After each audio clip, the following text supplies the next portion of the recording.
और वो सब अधिकारी लोग आपके बीच में चुनाव लड़ रहे हैं। एक आपका भाई, मैं राकेश हूँ, जो आपके जैसे एक साधारण कर्मचारी हूँ, और चुनाव हारने के बाद भी भले ही हम लोग चुनाव हारे हो, लेकिन हमारा हौसला आप लोगों ने नहीं हारने दिया, और उस हौसले और उन कर्मचारियों के मान सम्मान के लिए हमने हमेशा लड़ाई लड़ी है।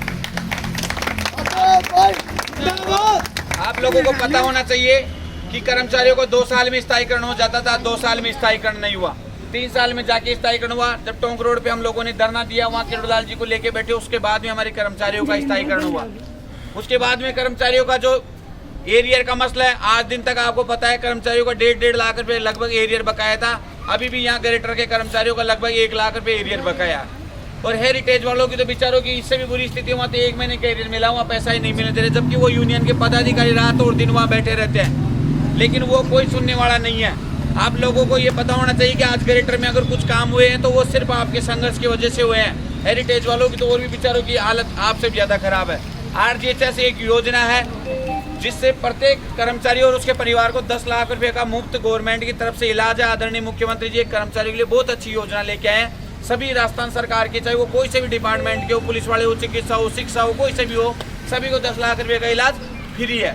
लेकिन वो इस योजना का चिरंजीवी आम पब्लिक के लिए होना मतलब RGHS। तो ये RGHS जो योजना है, इसका इस नगर निगम में कर्मचारियों को लगभग 1.5 साल हो गए लाभ नहीं दिया जा रहा।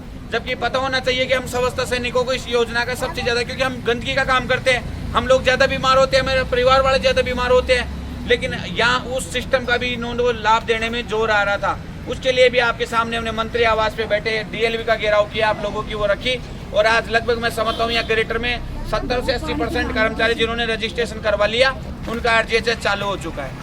और जिन कर्मचारी माता बहनों का अभी तक भी नहीं है, जो बेचारे समझते नहीं है, उनका आप लोग अवगत करवाइए और उनको बताइए कि आप रजिस्ट्रेशन करवाइए और इसका लाभ लीजिए। क्योंकि बीमारी बता के नहीं आती, हर आदमी के पास 2-5 लाख रुपए नहीं होते।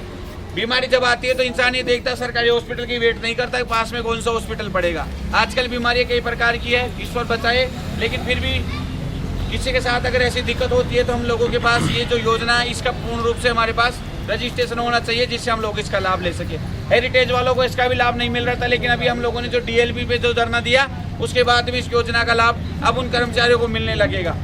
तो मैं आप लोगों को कहना चाहता हूँ कि जो सोयू यूनियन है, जिसने कभी कर्मचारियों का काम नहीं किया, आज वो कहते हैं कि हमें 1 मौका और दीजिए। मैं आप लोगों से पूछना चाहता हूँ, जो 4 साल रह लिया वह तो वैसे ही 2 मौके हो गए भाई। 2 साल के लिए चुनाव होते हैं तो 4 साल रह लिए, 2 मौके हुए, 1 नहीं हुए, बताइए आप लोग, हो गए ना? तो फिर काहे का 1 मौका और